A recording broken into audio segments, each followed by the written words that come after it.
Hello friends. तो last discussion के अंदर जो हमने ना इंटरनेशनल ऑर्गेनाइजेशंस को डिस्कस किया था, और आज हम उसी उसी को आगे कंटिन्यू करेंगे। आज जो हम इंटरनेशनल ऑर्गेनाइजेशंस को डिस्कस करेंगे वो है WTO, ASEAN, NAFTA and OPEC. तो फर्स्ट जो ऑर्गेनाइजेशन है वो है हमारी डब्ल्यूटीओ, वर्ल्ड ट्रेड ऑर्गेनाइजेशन।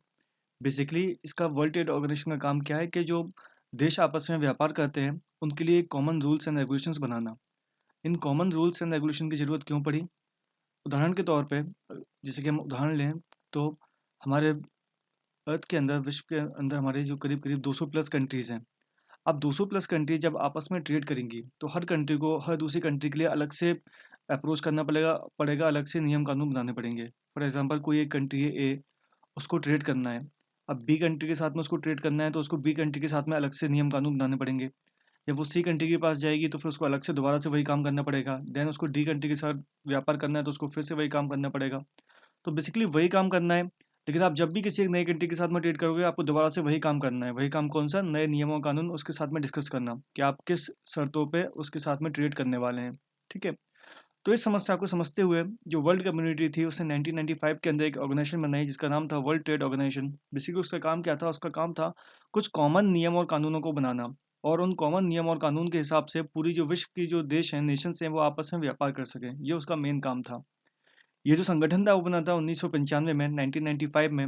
और ये बना था एक पुराने संगठन को रिप्लेस करके जिसका नाम था GATT. What is GATT? GATT is general agreement on tariffs and trade, जो कि 1948 के अंदर बनाया गया था।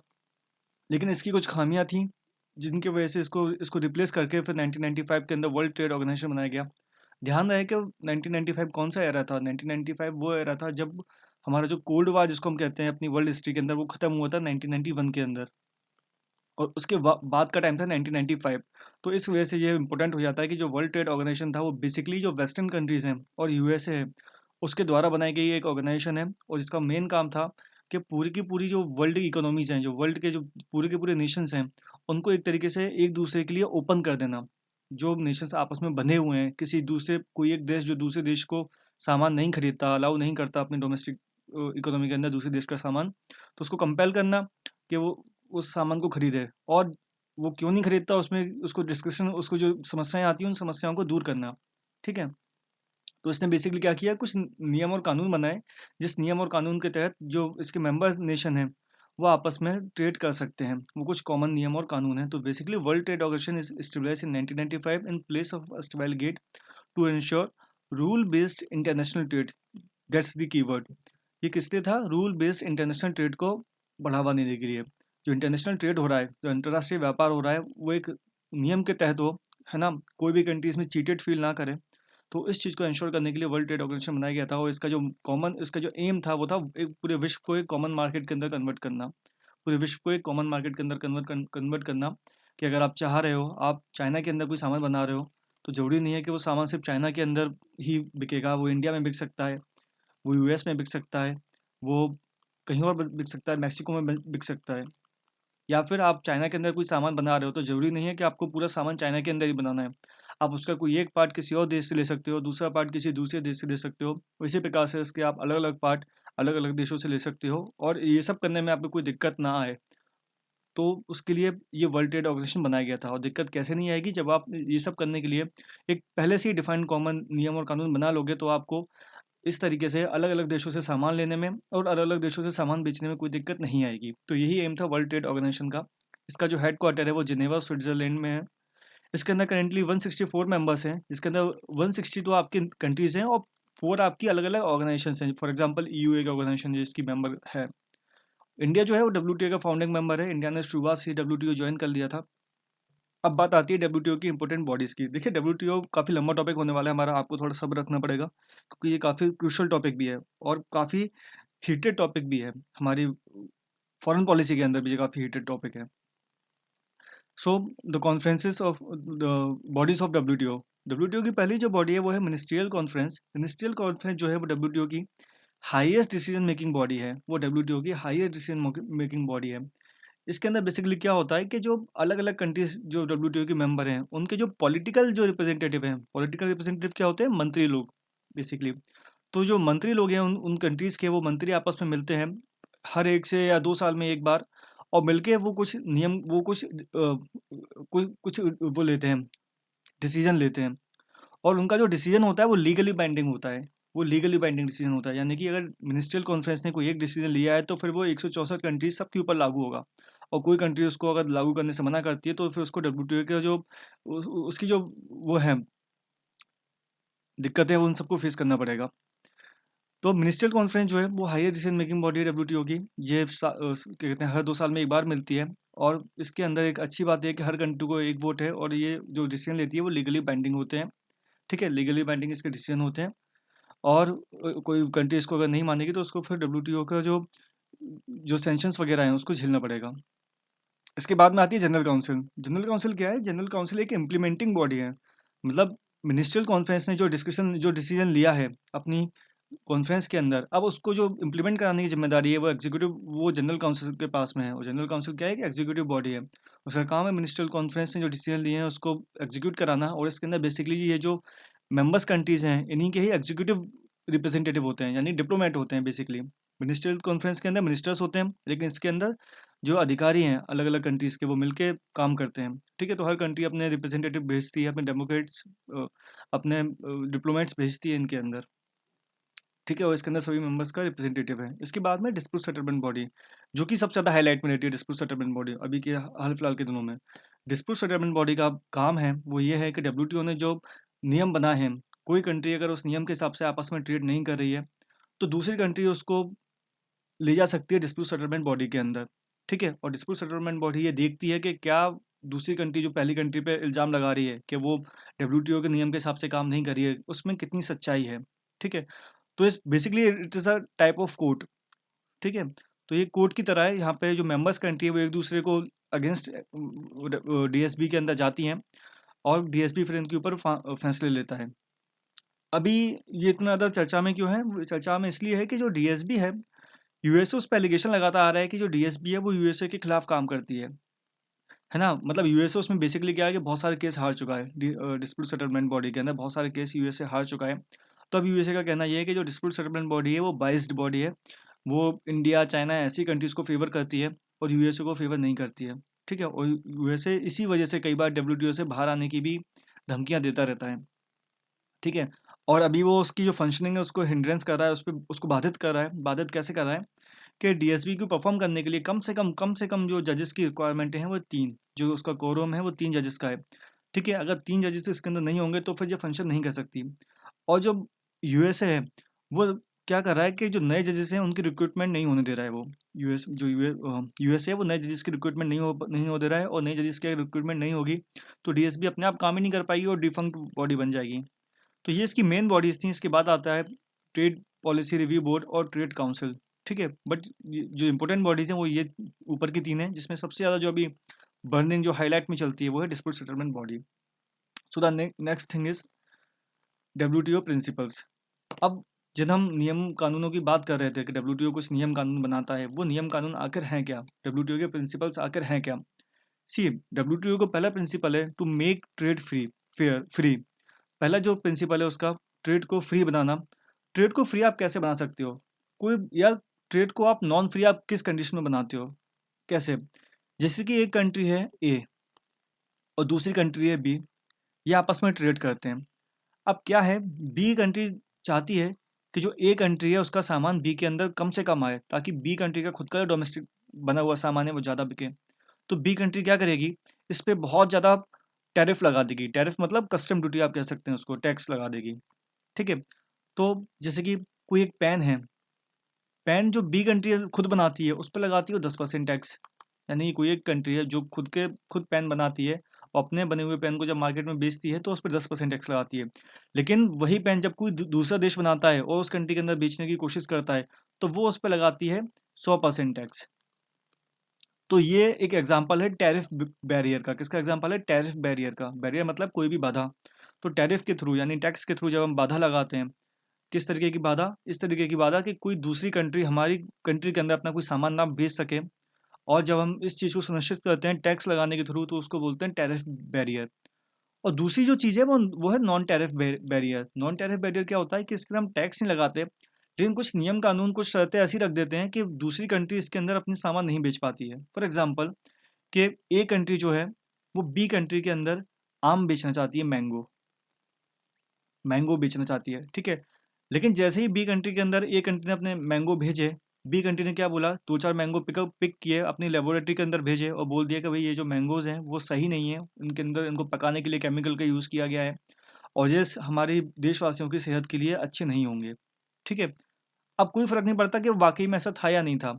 क्यों? क्योंकि बी कंट्री का मेन मोटो था इसको रोकने से बेचना, इसको बेचने से रोकना अपनी डोमेस्टिक टेरिटरी के अंदर, ठीक है। उसके दो तरीके थे, या तो वो टैक्स लगा देती है, लेकिन टैक्स लगाती तो सब में हाईलाइट होती कि देखो जो बी कंट्री है वो अपना किसी दूसरी देश को अपने अंदर सामान बेचने नहीं देती है, तो हम भी उसका सामान नहीं खरीदेंगे कल को, ठीक है। तो इस चीज़ को अवॉइड करके उसने क्या किया, उसने उसकी चीज़ में ही खामी निकाल दी, है ना। उसने टैक्स नहीं बढ़ाया उस पर उसने उस चीज़ में खामी निकाल दी। तो इस तरीके से किसी चीज़ में खामी निकाल के आप उस चीज़ को अपने डोमेस्टिक टेरिटरी के आने से रोकते हैं, तो उसको बोलते हैं नॉन टैरिफ बैरियर। मतलब बिना टैक्स लगाए जो आपने रुकावटें खड़ी कर दी हैं वो है नॉन टैरिफ बैरियर, और टैक्स लगा के जो आप रुकावट खड़ी करते हो वो है टैरिफ बैरियर। तो डब्ल्यूटीओ का पहला प्रिंसिपल ये कहता है कि to make trade free, trade free हम कैसे करेंगे, to reduce the tariff and non tariff barrier. ये जो टैरिफ बैरियर है और नॉन टैरिफ बैरियर है इसको कम से कम करके, टैरिफ बैरियर को कैसे कम करेंगे, जिसकी डब्ल्यूटीओ तय कर देगा कि आप अगर अपनी डोमेस्टिक प्रोडक्ट के अंदर 10% टैक्स लगा रहे हैं तो आप बाहर से आने वाले प्रोडक्ट के ऊपर 20% तक टैक्स लगा सकते हैं। उसके ऊपर अगर आप टैक्स लगाएंगे तो इसको टैरिफ बैरियर के अंदर माना जाएगा, ठीक है। तो इस तरीके से डब्ल्यूटीओ ने कॉमन रूल बना दिया, ठीक है।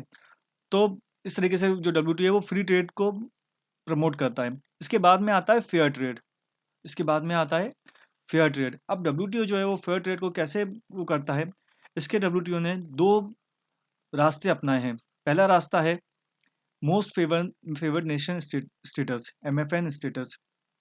मोस्ट फेवर्ड नेशन स्टेटस क्या है, बेसिकली इसके अंदर डब्ल्यूटीओ कहता है कि कोई कंट्री, ये अपने नाम के बिल्कुल अपोजिट है, ठीक है। आपको लग रहा होगा मोस्ट फेवर्ड नेशन मतलब किसी नेशन को आपको बहुत ज़्यादा फेवर करना है, बट ऐसा है नहीं है। मोस्ट फेवर्ड नेशन का स्टेटस जब आप किसी कंट्री को देते हो तो आप उसको ये आश्वासन देते हो कि मैं आपके साथ में कोई भेदभाव नहीं करूंगा, ठीक है। जैसे कि ए कंट्री है, वो अगर बी को स्टेटस देती है एमएफएन का, तो इसका सीधा सीधा मतलब है कि जो ए कंट्री है वो बी कंट्री को बाकी के बराबर की, तो बाकियों के बराबर ही देखेगी। फॉर एग्जांपल अगर बी कंट्री के अंदर सी कंट्री से, डी कंट्री से, ई कंट्री से, एफ कंट्री से कोई सामान आ रहा है, तो जितना टैक्स ये सी कंट्री, डी कंट्री, ई कंट्री या एफ कंट्री के प्रोडक्ट पे लगाती है वो उतना ही टैक्स बी कंट्री के प्रोडक्ट पे लगाएगी। यही इसका मतलब है मोस्ट फेवर्ड नेशन स्टेटस देने का, ठीक है। कि कोई एक कंट्री अगर दूसरी कंट्री को मोस्ट फेवर्ड नेशन का स्टेटस देती है तो उसका सीधा सीधा मतलब है कि वो उस पर उतना ही टैक्स लगाएगी उसके सामानों पे जितना वो बाकी की किसी और देश पे लगा रही है, ठीक है।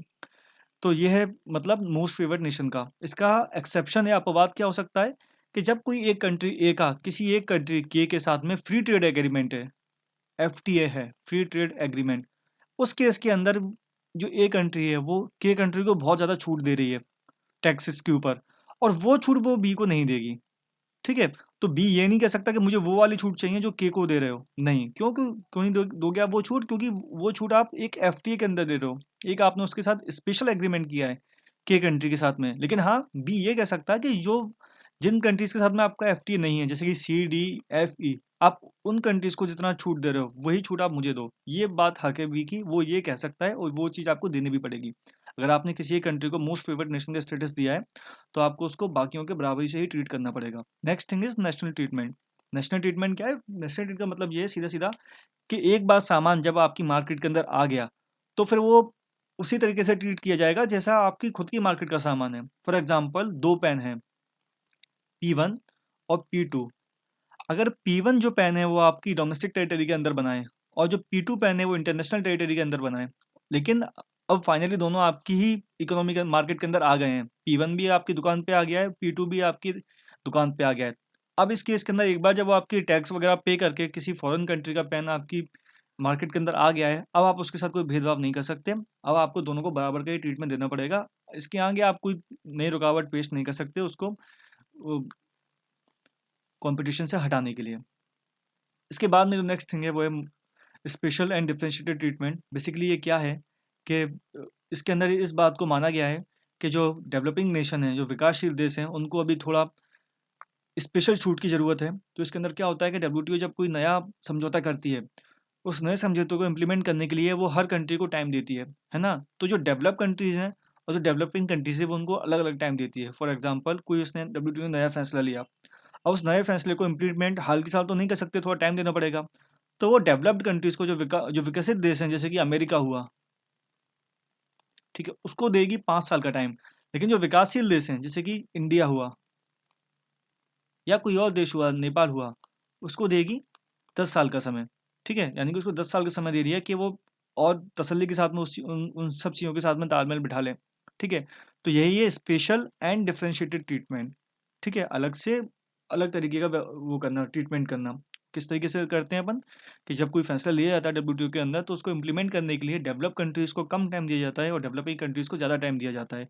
यही है स्पेशल और डिफरेंशिएटेड ट्रीटमेंट। इसके बाद में जो नेक्स्ट इंपॉर्टेंट टॉपिक है, वो है एग्रीमेंट ऑन एग्रीकल्चर। जो सबसे ज़्यादा डब्ल्यूटीओ का बर्निंग टॉपिक है, जो सबसे ज़्यादा न्यूज़ के अंदर रहता है, वो है agreement on agriculture. Agreement on agriculture के अंदर पहला जो चीज़ है, वो है मार्केट एक्सेस। मार्केट एक्सेस के अंदर फर्स्ट थिंग है स्पेशल सेफगार्ड मेजर।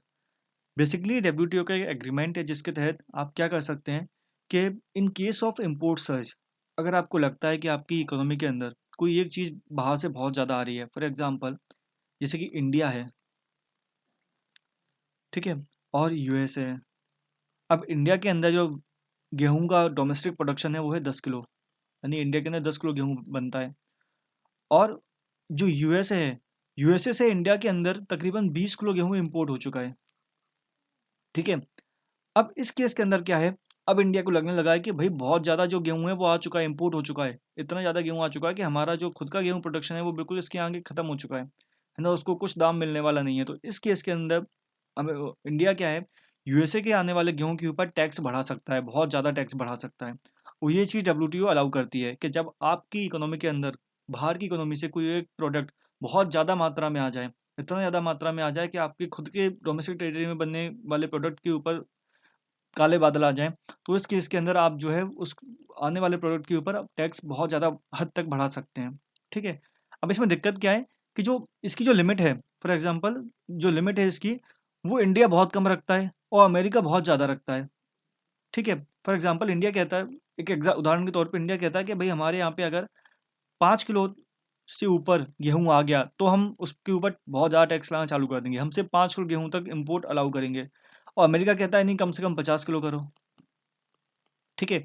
तो ये डिफरेंस है दोनों के बीच में, इंडिया और अमेरिका के बीच में। आप डब्ल्यूटीओ के अंदर आप मोस्ट ऑफ द चीज़ें देखोगे ना, वो इंडिया वर्सेस अमेरिका के केस में चलेंगी, क्योंकि इंडिया और अमेरिका जो है वो डब्ल्यूटीओ के अंदर आपस में लड़ते रहते हैं। वो सबसे ज़्यादा केसेस इन्हीं के ही जाते हैं, इंडिया के और अमेरिका या बाकी किसी और वेस्टर्न देश के। ठीक है? तो जो इम्पोर्ट सर्च की जो लिमिट है, वो इंडिया बहुत मिनिमम रखता है कि थोड़ा भी अगर ज़्यादा इम्पोर्ट होता है तो हम टैक्स बढ़ा देंगे, और लेकिन अमेरिका कहता है कि नहीं, जब बहुत ही ज़्यादा इम्पोर्ट हो तभी टैक्स बढ़ाओ। ठीक है? इसके बाद में स्पेशल प्रोडक्ट। स्पेशल प्रोडक्ट क्या है कि डब्ल्यूटीओ अलाउ करता है मेंबर्स कंट्रीज को कि वो कुछ स्पेशल प्रोडक्ट ऐसे रख सकती है जिसके ऊपर वो हमेशा टैक्स बढ़ा के रखे, ताकि वो स्पेशल जो प्रोडक्ट हैं वो उसकी जो डोमेस्टिक टेरिटरी के अंदर बन रहे हैं उनको बढ़ावा मिल सके। ठीक है? तो कुछ स्पेशल प्रोडक्ट जो कि उसकी रूरल डेवलपमेंट या लिवलीहुड इश्यूज से रिलेटेड हैं, कोई कंट्री उन पे हमेशा टैक्स बढ़ा के रख सकती है ना? फॉर एग्जांपल कॉटन है, तो कोई एक कंट्री अगर चाहे तो कॉटन के इंपोर्ट पे हमेशा ही टैक्स हाई रख सकती है, ठीक है? तो उसको ये मतलब तर्क देने की ज़रूरत नहीं है कि नहीं हम इस वजह से कर रहे हैं, उस वजह से कर रहे हैं, नहीं, वो सिंपल अगर चाहे तो अपने कॉटन के प्रोडक्ट पे हमेशा के लिए टैरिफ जो है वो बढ़ा के रख सकती है। लेकिन अमेरिका क्या कहता है कि ऐसे जो प्रोडक्ट हैं वो ज़्यादा से ज़्यादा 5 से 6 होना चाहिए, 5 से 6, ठीक है? वो यूएस कहता है, लेकिन इंडिया क्या कहता है, इंडिया की अप्रोच रहती है कि जितने ज़्यादा आ सकें उतने ज़्यादा कर लो इसके अंदर। इंडिया की अप्रोच क्या रहती है कि मैक्सिमम प्रोडक्ट इसके अंदर वो लेने की कोशिश करती है, ठीक है? क्यों? क्योंकि ताकि वो मैक्सिमम प्रोडक्ट जो इम्पोर्ट होते हैं उन पे टैक्स लगा रखे, ठीक है? इसके बाद में नेक्स्ट चीज़ है डोमेस्टिक सपोर्ट। तो डोमेस्टिक सपोर्ट जो है बेसिकली उसके अंदर हम डिस्कस करेंगे 3 तरीके की सब्सिडीज़ के बारे में, जो कि डब्ल्यूटीओ के अंदर डिफरेंशिएट की गई हैं, ठीक है? वो 3 तरीके की सब्सिडीज़ क्या हैं, वो हैं green box subsidy, blue box subsidy और amber box subsidy. Amber box subsidy को ब्लैक बॉक्स सब्सिडी भी कहते हैं। सी क्या है, जब हम बात कर रहे हैं हम एग्रीकल्चर की, हम ये आपको ध्यान में रहे, हम बात करें एग्रीमेंट ऑन एग्रीकल्चर की, तो एग्रीकल्चर के अंदर WTO ने जो सब्सिडीज दी जाती हैं उसको 3 भागों में डिवाइड किया है। और हर जो भाग है, हर जो बॉक्स है, उसकी अलग अलग लिमिट तय करी है कि आप कौन से बॉक्स पे कितनी लिमिट पे सब्सिडी दे सकते हैं। ठीक है, पहला जो बॉक्स WTO ने बनाया है वो है ग्रीन बॉक्स। ग्रीन बॉक्स के अंदर वो सब्सिडीज दी जाती हैं जो रिसर्च और डेवलपमेंट पर्पज से दी जाती हैं, रिसर्च और डेवलपमेंट पर्पज से दी जाती हैं। ठीक है, तो एग्रीकल्चर के अंदर आपको कोई रिसर्च वर्क करना है और उस केस में आपकी सरकार जो आपको सब्सिडी दे रही है वो आएगी ग्रीन बॉक्स के अंदर। इसको ट्रेड डिस्टॉर्टिंग सब्सिडी नहीं माना जाता, इसको मतलब व्यापार खराब करने वाली सब्सिडी नहीं माना जाता, और इसी वजह से इसके ऊपर कोई अपर लिमिट नहीं है, इसकी वजह से इसके ऊपर कोई अपर लिमिट नहीं है। ठीक है, तो first thing is green box subsidy, जिसको आप रिसर्च एंड डेवलपमेंट पर्पज के लिए देते हैं। इसको ट्रेड डिस्टॉर्टिंग सब्सिडी नहीं माना जाता और इसी की वजह से इस पर कोई अपर लिमिट नहीं है, कोई देश जितनी चाहे उतनी सब्सिडी दे सकता है ग्रीन बॉक्स के अंदर। ठीक है, और अक्सर जो वेस्टर्न कंट्रीज हैं और पर्टिकुलरली जो USA है वो इसी रूट के थ्रू सब्सिडी अपने किसानों को देता है। ठीक है, दूसरी चीज़ है ब्लू बॉक्स सब्सिडी। बेसिकली इसके अंदर क्या है, इसके अंदर आप अपने फार्मर्स को एंकरेज करते हैं कि वो एग्रीकल्चर से हट के कोई और रास्ता भी ढूंढें अपनी लिवलीहुड के लिए, है ना, अपनी जीविका के लिए सिर्फ और सिर्फ एग्रीकल्चर पे डिपेंड ना रहें, वो कोई और रास्ता भी ढूंढें। और वो रास्ता ढूंढने के लिए आप सरकार के तौर पे जो अपने फार्मर्स की मदद करते हो, वो मदद आती है ब्लू बॉक्स सब्सिडी के अंदर। ठीक है, आप अपने फार्मर्स से बोलते हो कि नहीं, आप सिर्फ एग्रीकल्चर पर डिपेंड मत रहो, आप डेयरी प्रोडक्शन करो या आप इसी तरह के कोई और काम करो, और उसके लिए आप जो अपने फार्मर्स को पैसा दोगे वो आएगा ब्लू बॉक्स सब्सिडी के अंदर। और इसको भी ट्रेड डिस्टॉर्टिंग सब्सिडी नहीं माना जाता है, और इसी वजह से इस पर भी कोई लिमिट नहीं है। और इस सब्सिडी को जो सबसे ज़्यादा यूज़ करती हैं वो करती हैं यूरोपियन कंट्रीज़, वो करती हैं यूरोपियन कंट्रीज़। ठीक है, third thing is amber box या ब्लैक बॉक्स सब्सिडी। ये वो सब्सिडी है जो आप अपने फार्मर्स को देते हो ताकि वो बेसिक चीज़ों को खरीद सकें, फॉर एग्जांपल सीड्स, फर्टिलाइजर्स। ठीक है, ये वो सब्सिडीज़ हैं जो आप अपने फार्मर्स को देते हो ताकि वो बेसिक चीज़ों को खरीद सकें। और इन सब्सिडीज़ को ट्रेड डिस्टॉर्टिंग सब्सिडी माना जाता है। इनको क्या माना जाता है, ट्रेड डिस्टॉर्टिंग सब्सिडी माना जाता है। कैसे माना जाता है ट्रेड डिस्टॉर्टिंग सब्सिडी? बेसिकली हो क्या रहा है कि अमेरिका का जो किसान है वो 1 किलो गेहूँ उगा रहा है, और इंडिया का एक किसान है वो 1 किलो गेहूँ उगा रहा है। अमेरिका का किसान 1 किलो गेहूँ उगाने के लिए जो खाद खरीद रहा है, जो बीज खरीद रहा है, वो पूरा का पूरा अपने पैसों से खरीद रहा है। ठीक है, तो उसको वो जो 40, उसका 1 किलो गेहूँ अगर 40 रुपए का हो रहा है, अगर हम कंसिडर करें कि दोनों इकोनॉमीज़ के अंदर एक ही करेंसी चल रही है, और उसका जो गेहूँ है वो 40 रुपए का हो रहा है और हमारा जो गेहूँ है वो भी 40 रुपए का हो रहा है, लेकिन अंतर क्या है कि उसके जो 40 रुपए बन रहे हैं उसके अंदर उसने 20 रुपए खर्च किए हैं इनपुट्स के अंदर, सीड्स के अंदर, फर्टिलाइजर्स के अंदर। लेकिन हमने जो 40 रुपए का गेहूँ बनाया उसके अंदर हमने सिर्फ 10 रुपए खर्च किए हैं। क्यों? बाकी के 10 रुपए किसने दिए हैं? सरकार ने दिए हैं। ठीक है, तो हमें फ़ायदा अल्टीमेटली कितने का हो रहा है? 30 रुपए का 1 किलो गेहूँ पे। तो अमेरिका के किसान को 1 किलो गेहूँ उगाने पे 20 रुपए का फ़ायदा हो रहा है, और लेकिन हमारे किसानों को 30 रुपए का फ़ायदा हो रहा है। क्यों? क्योंकि हम उसको सब्सिडी दे रहे हैं इनपुट्स पे। इसी वजह से इसको ट्रेड डिस्टॉर्टिंग सब्सिडी कहा जाता है। ट्रेड डिस्टॉर्टिंग क्यों? क्योंकि अमेरिका का जो किसान है वो 40 रुपए से कम में इसको नहीं बेच पाएगा, लेकिन हमारा जो किसान है वो 35 रुपए में ही बेच देगा। क्यों? कि उसको अभी भी 25 रुपए फ़ायदा होगा। ठीक है, तो यही वजह है कि ऐसी जो सब्सिडी है उनको ट्रेड डिस्टॉर्टिंग सब्सिडी कहा जाता है, और इनको देने पे एक लिमिट है। क्या लिमिट है? कि जो डेवलप्ड कंट्रीज़ हैं वो 5% तक दे सकती हैं। ठीक है, लेकिन जो डेवलपिंग कंट्रीज़ हैं वो इनको 10% तक दे सकती हैं। तो जो विकसित देश हैं, जो डेवलप्ड नेशन है, जैसे कि अमेरिका नेशन है, वो 5%, 5% किसका? उनकी टोटल जो एग्रीकल्चर से प्रोडक्टिविटी हो रही है उसका 5%। ठीक है, और जो विकासशील देश हैं जैसे कि इंडिया हुआ, चाइना हुआ, वो 10% तक दे सकते हैं। ठीक है, अब जो डेवलप कंट्रीज़ हैं वो 5% दे रही हैं, और जो डेवलपिंग कंट्रीज़ हैं वो 10% तक दे रही हैं। ये एक एग्जांपल है किस चीज़ का, जो हमने अभी पहले पढ़ा था, स्पेशल एंड डिफरेंशिएटेड ट्रीटमेंट का एग्जांपल है ये। ठीक है, और जो MSP है इसको भी अम्बर बॉक्स के अंदर ही WTO मानता है। ठीक है, अब इस पे सबसे बड़ा इशू है। क्यों? क्योंकि जो वेस्टर्न कंट्रीज़ बोलती हैं इंडिया से कि अपनी MSP को बंद करो या अपनी MSP को ख़त्म करो। ठीक है, लेकिन सरकार क्या बोलती है कि हम MSP को ख़त्म नहीं कर सकते। क्यों? MSP के थ्रू हमारा PDS सिस्टम चलता है। क्या चलता है? पब्लिक डिस्ट्रीब्यूशन सिस्टम चलता है, और ये हमारे गरीबी को हटाने में, गरीबी से लड़ने में एक मेजर हथियार है। ठीक है, तो फिर फाइनली इंडिया बोलता है कि या तो आप MSP को अम्बर बॉक्स से हटा दो, या अम्बर बॉक्स की कोई लिमिट मत रखो। ठीक है, ये 2 चीज़ें इंडिया बोलता है, और इस चीज़ के ऊपर, MSP के ऊपर अक्सर घमासान चलता है इंडिया में और वेस्टर्न कंट्रीज़ में।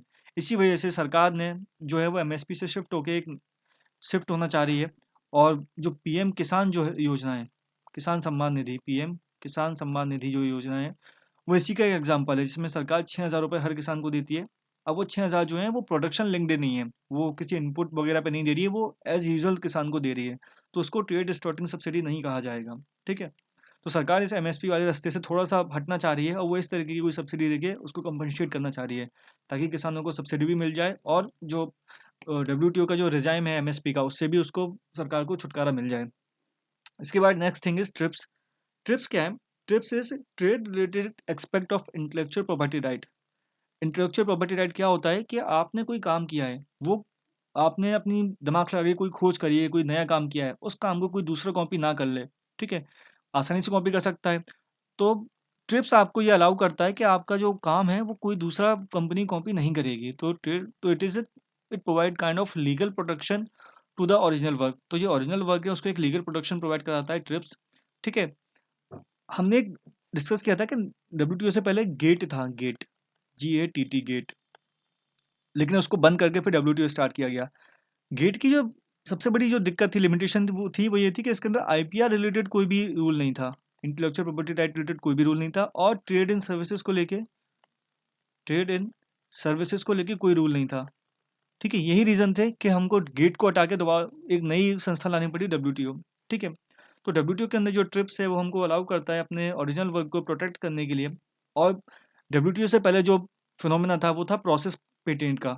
ठीक है, लेकिन डब्ल्यूटीओ हमको अलाउ करता है प्रोडक्ट पेटेंट कराने पे। प्रोसेस पेटेंट और प्रोडक्ट पेटेंट में क्या अंतर था कि डब्ल्यूटीओ के आने से पहले क्या था कि अगर आपने कोई एक दवा बनाई, कोई एक मेडिसिन बनाई आपने, ठीक है, तो वो मेडिसिन को कोई दूसरी कंपनी कॉपी नहीं कर सकती है।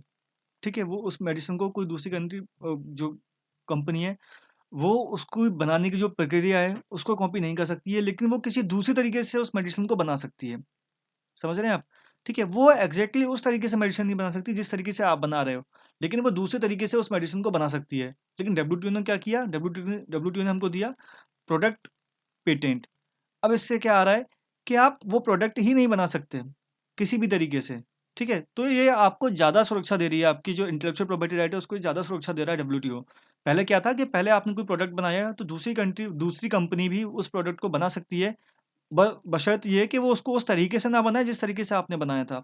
ठीक है, लेकिन अब क्या चीज़ है कि अब वो किसी भी तरीके से उस प्रोडक्ट को नहीं बना सकती है। ठीक है, तो जो ट्रिप्स था वो हमको सेफगार्ड देता है इंटेलेक्चुअल प्रॉपर्टी राइट में। ठीक है, कौन कौन से? वो हैं ट्रेडमार्क, कॉपीराइट, ज्योग्राफिकल इंडिकेशन। अब ये काफ़ी न्यूज़ में रहता है, ज्योग्राफिकल इंडिकेशन, GI टैग जिसको हम कहते हैं। ठीक है, एमपी के अंदर कड़कनाथ चिकन वगैरह को मिला हुआ है। ठीक है, पेटेंट देता है इंडस्ट्रियल डिज़ाइन के ऊपर, जैसे कि फॉर एग्जांपल आईफोन का जो डिज़ाइन है वो कोई और कंपनी कॉपी नहीं कर सकती। लेआउट डिज़ाइन पर, इंटीग्रेटेड सर्किट्स पर, अनडिस्क्लोज इन्फॉर्मेशन और ट्रेड सीक्रेट्स पर।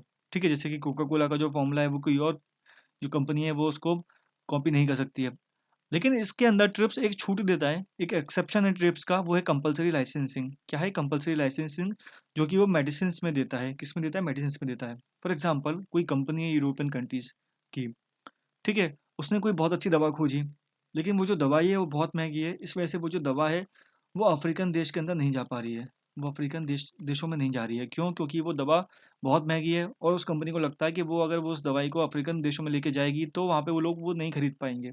ठीक है, तो इस केस में WTO आपको अलाउ करता है कंपलसरी लाइसेंसेस के थ्रू कि आप उस दवाई का जेनेरिक वर्जन बना सकते हैं। उस दवाई की जो जेनेरिक वर्जन है उसको बना सकते हैं। आप जेनेरिक दवाई बना सकते हैं और जेनेरिक दवाई बना के आप उसको मार्केट में बेच सकते हैं। ठीक है, तो ये कंपलसरी लाइसेंस के अंदर अलाउ है। और ये किस केस में होगा कि या तो वो दवाई मार्केट के अंदर अवेलेबल ना हो, या वो दवाई बहुत महंगी हो, ठीक है, या वो दवाई किसी एक पर्टिकुलर कंट्री है या कोई एक जो गरीब देश है उन वहाँ पे उपलब्ध ना हो। तो इस केस के अंदर क्या कर सकती है, कोई दूसरी कंपनी उसका जेनेरिक वर्जन बना सकती है और जेनेरिक वर्जन बना के सस्ते में उन दवाइयों को वहाँ पे मुहैया करा सकती है। लेकिन इसके लिए भी उसको वो जो ओरिजिनल कंपनी थी उसको कुछ पैसा रॉयल्टी के रूप में देना ही पड़ेगा, उसको कुछ पैसा रॉयल्टी के रूप में देना ही पड़ेगा। ठीक है, तो कंपल्सरी लाइसेंसिंग आपको अलाउ करता है कि आप किसी पर्टिकुलर जो मेडिसिन पेटेंट हो चुकी है आप उसकी जेनेरिक कॉपी बना सकते हैं और उसको कम दामों के अंदर आप दूसरी देश के अंदर बेच सकते हैं या अपने खुद के देश में बेच सकते हैं। लेकिन उसके लिए आपको जो रॉयल्टी है वो उसको पे करनी पड़ेगी ओरिजिनल कंपनी को। ठीक है, और आप यूं ही नहीं कर सकते, आप किसी भी दवाई पे कंपलसरी लाइसेंसिंग अलाउ नहीं होता। वो कब अलाउ होता है कि जब वो दवाई अवेलेबल ना हो मार्केट में या बहुत ज़्यादा महंगी हो, उसी केस के अंदर आप ये सब कर सकते हैं। ठीक है। उसके बाद एक टॉपिक है ट्रिम्स, वो इतना इंपॉर्टेंट नहीं है। Basically it is about investment measures, कि आप किस तरीके की इन्वेस्टमेंट जो है एफडीआई वगैरह वो ट्रेड डिस्टर्बिंग होती है और किस तरीके की नहीं होती है। ठीक है, तो ये मेन मेन चीज़ है हमारी डब्ल्यूटीओ के अंदर। तो next thing is ASEAN. See what is ASEAN? ASEAN example है रीजनल इंटीग्रेशन का। किसका एग्जाम्पल है? रीजनल इंटीग्रेशन का। क्या होता है कि कुछ कंट्रीज जिनकी आपस में कुछ सिमिलरिटीज़ होती हैं, कुछ वैल्यू सिमिलर होती हैं, या जो आपस में ज़्यादा ट्रेड करना चाहती हैं, तो वो आपस में एक ग्रुपिंग कर लेती हैं, एक ग्रुप बना लेती हैं। ठीक है। और ग्रुप बना के क्या करती हैं कि अपने ग्रुप के जो मेंबर्स होते हैं उनको बाकी कंट्रीज से थोड़ा और ज़्यादा प्रेफरेंस देती हैं। फॉर एग्जांपल कोई 5 कंट्रीज थी, ए, बी, सी, डी, ई। इन 5 कंट्रीज ने मिलकर अपना ग्रुप बनाया, और ये 5 कंट्रीज क्या करती हैं, आपस में जब व्यापार करती हैं तो एक दूसरी कंट्री के जो प्रोडक्ट हैं उनको कुछ विशेष छूट देती हैं। और वो जो विशेष छूट होती है वो डब्ल्यूटीओ की छूट से भी ज़्यादा होती है। फॉर एग्जाम्पल डब्ल्यूटीओ आपको अलाउ करता है कि आप टैक्सेस जो हैं वो 20% लगा सकते हैं, इससे ज़्यादा नहीं लगा सकते। ठीक है, लेकिन ये लोग जो आपस में टैक्स लगाते हैं वो हो सकता है कि 5% लगा रहे हों, या हो सकता है कि बिल्कुल बहुत मिनिमम टैक्स लगा रहे हों आपस के प्रोडक्ट में। ठीक है। तो डब्ल्यूटीओ जो अलाउ करता है रीजनल इंटीग्रेशन को, तो ये कंट्रीज आपस में एफटीए करती हैं। What is FTA? FTA is free trade agreement. ठीक है, आपस में ट्रेड को बढ़ावा देने के लिए एक एग्रीमेंट साइन करती हैं, जिसके तहत ये आपस की जो टैक्सेस हैं उनको मिनिमम कर देती हैं। ठीक है, और जो टैरिफ और नॉन टैरिफ बैरियर्स हैं उनको बहुत ही ज़्यादा कम कर देती हैं। तो इसी का एग्जांपल है आसियान। आसियान एक एग्जांपल है रीजनल इंटीग्रेशन का in the third world country. Third world country मतलब जो बेसिकली जो विकासशील देश हैं, उसके अंदर सबसे जो सक्सेसफुल एग्जांपल है वो है आसियान। और ओवरऑल जो सबसे सक्सेसफुल एग्जांपल है पूरे वर्ल्ड के अंदर वो है ईयू, यूरोपियन यूनियन। वो सबसे सक्सेसफुल सक्सेसफुल एग्जांपल है रीजनल इंटीग्रेशन का। लेकिन थर्ड वर्ल्ड कंट्रीज के अंदर कौन सा है? आसियान है। ठीक है। तो आसियान बना था 1967 के अंदर बैंकॉक डिक्लेरेशन के तहत। जब ये बना था तो इसके अंदर 5 कंट्रीज़ थी इसकी फाउंडिंग मेंबर, जिसमें इंडोनेशिया, मलेशिया, फिलीपींस, सिंगापुर और थाईलैंड थी। ठीक है। लेकिन बाद में इसके अंदर 5 और कंट्रीज़ ऐड हो गई, जिसमें ब्रुनोई, कंबोडिया, लाओस, म्यांमार और वियतनाम है। ये 5 कंट्रीज़ इसके अंदर और ऐड हो गई, तो 5 फाउंडिंग मेंबर्स और 5 और ऐड हो गई, तो टोटल इसके अंदर अभी 10 मेंबर्स हैं आसियान के अंदर। ठीक है। आसियान का जो हेडक्वार्टर है वो है जकार्ता, इंडोनेशिया के अंदर। बेसिकली एक ऑर्गेनाइजेशन है जिसका एम है इस साउथ ईस्ट एशियन रीजन के अंदर economic growth, social progress, culture development को प्रमोट करना और पीस और स्टेबिलिटी लेके आना। सी आसियान आसियान जो है, इंडिया बिल्कुल उतारू है, इंडिया बिल्कुल मरा जा रहा है उसकी मेंबरशिप लेने के लिए। ठीक है, लेकिन इंडिया को आसियान की मेंबरशिप नहीं मिल रही है अब। लेकिन क्या हमेशा ऐसा था? तो हमेशा ऐसा नहीं था। जब जब बैंकॉक डिक्लेरेशन हुआ था तब ये 5 कंट्रीज थी, उन्होंने इंडिया को ऑफर किया था मेंबरशिप। लेकिन इंडिया ने उस टाइम पे मेंबरशिप को ठुकरा दिया था। क्या कह के ठुकरा दिया था? क्योंकि ये टाइम था 1967 का, कोल्ड वॉर का। और इंडिया को लग रहा था जो आसियान है वो बेसिकली प्रो यूएस एक ग्रुप है, प्रो यूएस ग्रुप है रशिया को काउंटर करने के लिए। अब चूंकि ये एक प्रो यूएस ग्रुप था इंडिया की नज़रों में, तो इंडिया ने सोचा कि अगर इंडिया इसका मेंबर बनता है तो अल्टीमेटली क्या माना जाएगा कि इंडिया यूएस का मेंबर बन गया। ठीक है। लेकिन इंडिया उस टाइम पे क्या फॉलो कर रहा था? Non alignment movement, NAM. तो इंडिया नॉन अलाइड रह के किसी कंट्री का अलाई कैसे बन सकता है? यूएस का अलाई कैसे बन सकता है? ठीक है। तो इस एक अंदेशे के ऊपर इंडिया ने उस टाइम पे आसियान को साइन करने से रिफ्यूज़ कर दिया था, जिसके लिए आज इंडिया पछताता है। तो इंडिया आज चाहता है कि वो आसियान का मेंबर हो, लेकिन इंडिया आसियान का मेंबर नहीं है। इसके बाद आसियान का ने 2015 के अंदर एक डिक्लेरेशन साइन किया, वो था आसियान इकोनॉमिक कम्युनिटी को बनाने का। बेसिकली इसके अंदर क्या था? आसियान कंट्रीज़ ने आपस में फैसला किया कि वो 3 मेजर पिलर्स पे आपस में कोऑपरेट करेंगे। पहला था इकोनॉमिकल, दूसरा था पॉलिटिकल और तीसरा था सोशल एंड कल्चरल। ये 3 पिलर के अंदर आपस में कोऑपरेशन को बढ़ावा देंगे। इसके बाद में आसियान कंट्रीज़ ने मिलके एक फोरम बनाई, जिसका नाम था east Asia summit. Basically east Asia summit क्या है? ईस्ट एशिया समिट है आसियान प्लस 8 मेंबर्स का ग्रुप। इसको अपन ऐसे भी कह सकते हैं ASEAN plus 6 members plus 2 members, क्योंकि आसियान प्लस 6 है वो भी अपने आप में एक ग्रुप है आसियान और 6 मेंबर्स का। ठीक है। और 2 मेंबर्स वो अलग हैं। तो टोटल ये मिला के 18 मेंबर्स का ग्रुप है ईस्ट एशिया समिट। इसका काम है कि जो इस रीजन के जो इश्यूज हैं उनको आपस में डिस्कस करना और उनको सॉल्व करना। ठीक है। तो इसके अंदर कौन कौन से मेंबर्स हैं? 10 मेंबर्स तो आसियान के हो गए। इसके बाद Australia, China, India, Japan, New Zealand और कोरिया। कौन सा कोरिया? South Korea. ठीक है, तो ये 6 कंट्रीज़, इन्हीं 6 कंट्रीज़ को मिला के बोलते हैं आसियान प्लस 6। और इसके अलावा इसमें जो 2 अलग कंट्रीज़ हैं वो हैं यूएसए और रसिया। इनको मिला के पूरे 18 हो जाते हैं।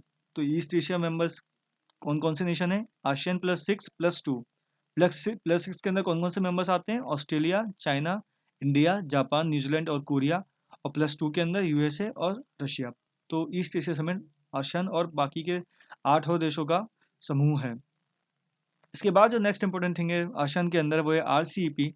आरसीईपी बेसिकली क्या है? It is a regional comprehensive economic partnership. ये आरसीईपी का फुल फॉर्म है, regional comprehensive economic partnership. Basically ये होता क्या है? जो एफटीए होता है उसके अलग अलग इवोल्यूशन होते हैं। सबसे पहले जब एफटीए साइन होता है तो उसको बोलते हैं पीटीए, प्रेफरेंशियल ट्रेड एग्रीमेंट।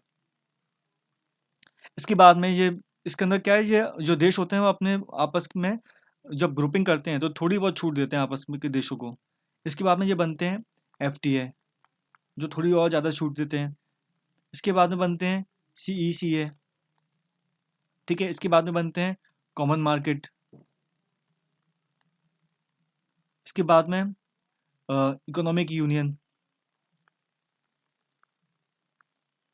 ठीक है, तो इस तरीके से जब इनके आपस का जो ट्रस्ट है वो बढ़ता जाता है तो आपस में ये जो एक दूसरे को और ज़्यादा छूट देने लगते हैं। और जब इसी जो जब एक दूसरे को बहुत ज़्यादा छूट देने लगते हैं तो उनका जो ग्रुप का जो फॉर्म है वो चेंज होता रहता है। पीटीए से एफटीए, फिर सीएसीए, फिर कॉमन मार्केट, फिर इकोनॉमिक यूनियन और आगे भी। ठीक है, तो आरसीपी एक रीजनल कॉम्प्रिहेंसिव इकोनॉमिक पार्टनरशिप है जो कि प्रपोज थी आसियान और प्लस 6 कंट्रीज़ के अंदर। प्लस 6 कंट्रीज़ हमने अभी हाल ही में डिस्कस की थी, जो 6 कंट्रीज़ थी। ठीक है, Australia, New Zealand, Japan, south Korea, India और चाइना। ठीक है, लेकिन बाद में और इस बेसिकली इसके अंदर क्या था कि ये जो 6 कंट्रीज़ हैं और आसियान जो है वो आपस में मिलके ट्रेड को और ज़्यादा बढ़ाएंगी और ज़्यादा एक दूसरे को छूट देंगी और ज़्यादा आपस में ट्रेड करेंगी। शुरुआत में इंडिया इसके अंदर बहुत एक्टिव मेंबर था, लेकिन 2019 के अंदर जब ये कॉन्क्लूड हुआ आरसीईपी, तब इंडिया इससे बाहर निकल गया और इसके अंदर सिर्फ 15 नेशंस ही रह गए। ठीक है, इंडिया क्यों बाहर निकला वो हम डिस्कस करेंगे। तो इसके अंदर 15 नेशंस रह गए। इसका एम था कि गुड्स, सर्विसेज, इन्वेस्टमेंट और टेक्नोलॉजी को का जो ट्रेड है वो आसियान कंट्रीज़ के अंदर स्मूथ बनाना। ये प्रपोज किया गया था आसियान प्लस 6 कंट्रीज़ के अंदर, लेकिन अब इंडिया के बाहर होने के बाद में इसके अंदर बसती हैं 5 कंट्रीज़। इंडिया क्यों बाहर हुआ?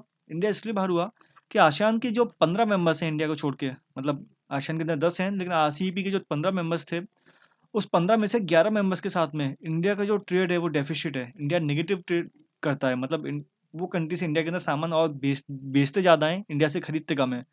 और अगर इसको बिल्कुल ही फ्री कर दिया जाता, जो कि होता, इंडिया अगर आरसीईपी का मेंबर बनता तो ये चीज़ बिल्कुल फ्री हो जाती, टैक्स और कम हो जाते, तो इंडिया के अंदर इनके प्रोडक्ट और ज़्यादा आना चालू हो जाते और जो हमारे डोमेस्टिक प्रोडक्ट है उनको और ज़्यादा दिक्कत फेस होती। दूसरा रीज़न क्या था कि इसका आरसीईपी का एक मेन पार्ट था चाइना। अब अगर हम जो इम्पोर्ट होने वाले प्रोडक्ट हैं इंडिया के अंदर उनके अंदर टैक्स को और ज़्यादा कम कर देते तो चाइना के प्रोडक्ट तो हमारी पूरी मार्केट को बहा के ले जाते हैं। ठीक है, तो ये भी एक रीज़न था इंडिया के बाहर होने का। तीसरा एक रीज़न था कि इंडिया चाहता था कि कुछ जो प्रोडक्ट हैं उसको इस एग्रीमेंट से बाहर रखा जाए। For example dairy product. Dairy product को क्यों? क्योंकि इंडिया के जो डेयरी प्रोडक्ट है काफ़ी फलता फूलता है, लेकिन इंडिया से भी ज़्यादा जो एडवांस डेयरी जो सेक्टर है वो है न्यूजीलैंड का। तो इंडिया को एक तरीके से एक आभास था कि अगर इंडिया अपनी डेयरी सेक्टर को पूरी तरीके से खोल देती है तो न्यूजीलैंड की जो डेयरी सेक्टर के प्रोडक्ट हैं वो इंडियन मार्केट के अंदर पूरी तरीके से घुस जाएंगे और इंडियन डेयरी सेक्टर को तबाह कर देंगे। तो इंडिया ने बोला कि कुछ चीज़ों को इससे बाहर रखते हैं, एटलीस्ट 10 से 15 साल तक तो बाहर रखते ही हैं जब तक हम अपनी चीज़ों को सुधार लेंगे, लेकिन आरसीईपी ने इसको एक्सेप्ट नहीं किया। इसके बाद नेक्स्ट थिंग थी data localization issue. Basically India कहता है कि जो भी कंपनी इंडिया के अंदर काम करना चाहती है वो इंडियंस का जो डाटा है, जो भी आईटी कंपनी इंडिया के अंदर काम करना चाहती है वो इंडियंस का जो डेटा है वो इंडिया के अंदर ही रखेगी, इसको कहीं और बाहर जाके स्टोर नहीं करेगी। ठीक है, तो इस बात पे बाकी कंट्रीज एग्री नहीं हुई। क्यों? क्योंकि बाकी कंट्रीज ने कहा कि इससे जो है वो जो कंपनीज हैं उनको व्यापार करने में दिक्कत होगी। ठीक है, लेकिन इंडिया इस बात पे अटल रहा। तो ये कुछ कंडीशंस थी जिसकी वजह से इंडिया ने आरसीपी को से बाहर रहने को ज़्यादा बेटर समझा। ये अच्छा क्वेश्चन है, आ सकता है आपके एग्जाम में। इसके बाद में नेक्स्ट जो ग्रुपिंग है, अब तक जो हमने ग्रुपिंग पढ़ी थी वो सबसे इंपॉर्टेंट ग्रुपिंग थी। इसके बाद में ये दो जो ग्रुपिंग बनती हैं बसती हैं, नाफ्टा और ओपेक, वो कंपेरेटिवली लेस इंपॉर्टेंट हैं, लेकिन चूंकि सिलेबस में दिया है तो हमको पढ़ना तो है ही। तो है NAFTA. NAFTA is north American free trade agreement. ये नॉर्थ अमेरिका का फ्री ट्रेड एग्रीमेंट है। नॉर्थ अमेरिका के अंदर जो मेजर 3 कंट्रीज़ हैं वो हैं यूएस, मेक्सिको और कनाडा। तो जब यूएस, मेक्सिको और कनाडा के द्वारा किया गया एक फ्री ट्रेड एग्रीमेंट है जो कि उन्होंने 1994 के अंदर किया था। ये बहुत एडवांस फ्री ट्रेड एग्रीमेंट है। क्यों? क्योंकि इसके अंदर गुड्स कवर्ड है, सर्विस कवर्ड है और इन्वेस्टमेंट कवर्ड है, जो कि नॉर्मली होती है। लेकिन इसके साथ साथ इसके अंदर IPR, labour laws, environmental standard, ये सारी चीज़ें भी कवर हैं। ठीक है। तो नाफ्टा इसलिए इंपॉर्टेंट हो जाता है क्योंकि यूएस जब किसी कंट्री के साथ में एफटीए करता है, फ्री ट्रेड एग्रीमेंट साइन करता है, तो वो इन सब चीज़ों को भी कंसिडर करता है, IPR, labour laws, environmental standard. ठीक है। तो 1994 के अंदर ये डील हुई थी, लेकिन ट्रंप इसको अक्सर कहता था वर्स्ट ट्रेड डील एवर। ठीक है। इस वजह से उसने इसको नेगोशिएट किया और 2018 के अंदर एक नई डील बनी जिसको बोलते हैं न्यू डील 2018। बेसिकली नाफ्टा के अंदर कुछ बहुत ज़्यादा चेंजेस हुए 2018 के अंदर। वो चेंजेस क्या थे? पहला चेंज ये था कि नाफ्टा का जो नाम है उसको चेंज किया गया, उसको किया गया यूएस एम सी ए, यानी कि यूएस, मैक्सिको और कनाडा। नाफ्टा को चेंज करके यूएस, मैक्सिको और कनाडा कर दिया गया। इसके बाद में एक शर्त रखी गई कि कोई भी जो कंट्री है नाफ्टा की, वो किसी ऐसी कंट्री के साथ में एफटीए साइन नहीं करेगी जो कि ओपन मार्केट ना हो। ओपन मार्केट यानी कि जो जो मतलब प्रोटेक्शनिस्ट मार्केट हो। For example China. तो यूएसए ने शर्त रखी कि कोई भी जो कंट्री है, कोई भी मतलब बेसिकली मैक्सिको और चाइना, मैक्सिको और कनाडा, वो चाइना जैसी कंट्री के साथ में एफटीए नहीं करेंगी। इसके बाद एक और शर्त रखी कि अगर कोई कंट्री चाहता है, कोई कंट्री चाहती है कि उसके प्रोडक्ट को एफटीए के तहत विशेष छूट छूट मिले, तो उसको पहली बात इस बात को इंश्योर करना होगा कि उसने जो प्रोडक्ट बनाया है उसके अंदर 75% जो माल है वो उसी की कंट्री का लगाए। उदाहरण से समझते हैं, अगर मैक्सिको चाहती है कि उसके मैक्सिको के अंदर बनी हुई जो कार है एक, वो यूएस के अंदर बिके, वो यूएस के अंदर बिके, तो यूएस और कम पैसों, कम टैक्स में बिके। क्योंकि एफटीए का मतलब तो यही है ना, नाफ्टा का मतलब तो यही है कि टैक्स के अंदर छूट दी जाएगी। तो अगर मेक्सिको चाहता है कि यूएस उसको टैक्स में छूट दे, तो मेक्सिको को इस बात की गारंटी देनी होगी कि उसने जो कार बनाई है उसका 75% जो मटेरियल उसमें जो लगा है वो खुद वो मेक्सिको के अंदर ही बनाए, है ना। 25% मेक्सिको इंपोर्ट कर सकता है, लेकिन 75% जो मटेरियल उस कार के अंदर लगाया है मेक्सिको ने, वो अपनी डोमेस्टिक टेरिटरी से ही लगाया है। इस केस के अंदर ही यूएस मेक्सिको को विशेष छूट देगा उसकी कार की सेल इम्पोर्ट पर। ठीक है। तो पहले ये कम था, 67% आई थिंक था, या शायद उससे भी कम था, लेकिन अब ये 75% है। इसके बाद में इंक्रीज इन लेबर वेजेस। क्या है कि जो मैक्सिको है उसके अंदर लेबर वेजेस बहुत कम है। फॉर एग्जांपल यूएस के अंदर जो एवरेज लेबर है, वेजेस का है, वो है 15 से $16 पर आवर। ठीक है। और यही जो लेबर वेजेस हैं वो मैक्सिको के अंदर है $5 से $6। तो सीधी सीधी बात है, मैक्सिको के पास एडवांटेज है अपने, क्योंकि मैक्सिको के अंदर सामान बनेगा वो कम कीमत का बनेगा। तो यूएस ने ये भी एक शर्त रखी थी कि मैक्सिको को अपने लेबर जो वेजेस हैं उसको बढ़ाना पड़ेगा नई ट्रेड डील के अंदर।